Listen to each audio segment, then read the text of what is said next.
Any of you have got married in a communist country? No, so that's why there's a value of telling this story. Got married 25 years ago in China. So the first thing you do to get married there was get an approval letter from human resource.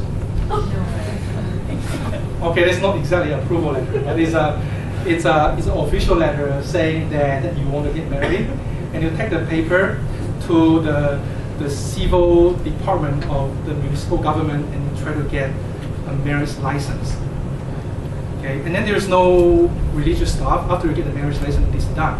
There's no like minister or like rabbi or to sign on it. It's done. But to get that certificate, there's two hoops that you need to jump through. The one is emergency sex education.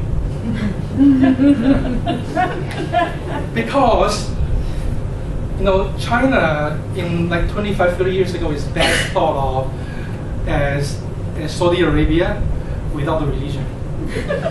It's very, very puritanical. There's absolutely no pornography. There's no nudity in magazine, in books, in poster. No nudities. And as far as my parents and even everybody concerned, sex does not exist.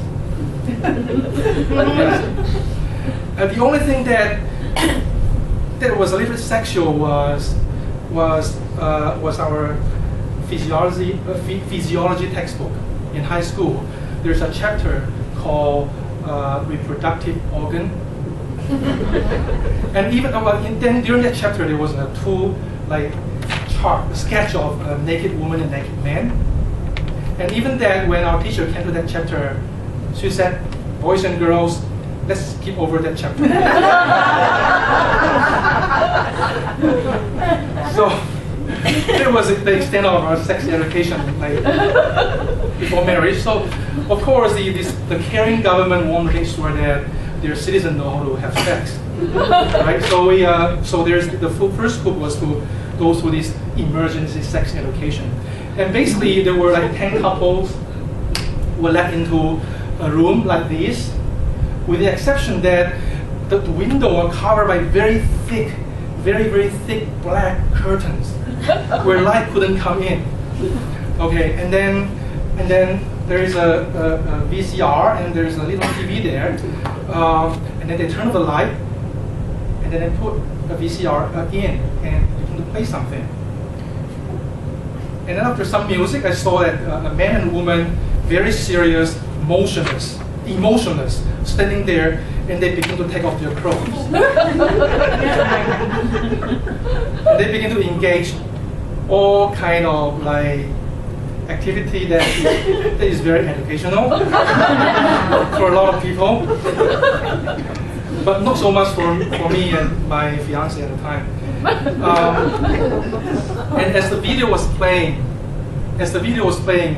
I began to hear that there was some girl in the room. It was dark, right? There was some girl in the room begin to breathe heavily.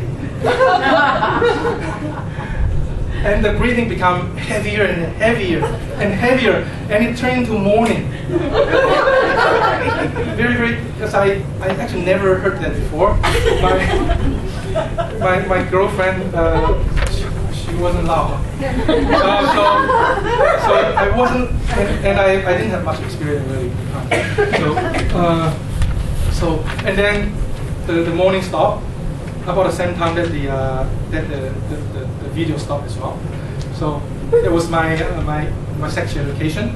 The next step I have to go through is the eugenic examination, because the government care about make sure that you guys can produce good offspring. So you go to a eugenic examination room. I expect to see a doctor, but when I walk in, I saw this discharged soldier. How do I know he's discharged soldier? Because he's still wearing the uniform, without the rank insignia. It's like wearing the uniform. And during that time, there was a massive troop reduction in China. There were about 1 million soldiers get discharged from the army, and the government scrambled to find works for them. And apparently, this one landed as become like a eugenic examiner. So he gestured me to come before him. It was like 2 feet away. He was sitting down, and I came gingerly before him, and he ordered me, drop your pants. It's very embarrassing, but I take off my pants, and he said, that as well. So I had to take off my underwear, and then he took out a ruler. And then he wrote on the paper, 1 inch. After that, he, without wearing any glove, he began to feel my sack. And then after that, he wrote 2 testicles. And then the chop, pass. Done. So I took the paper. He basically waved me to go to the next room. So I took my paper, showing that I passed the eugenic test, watched the porn. I go to the next room and get my marriage certificate, and I become legally married in China.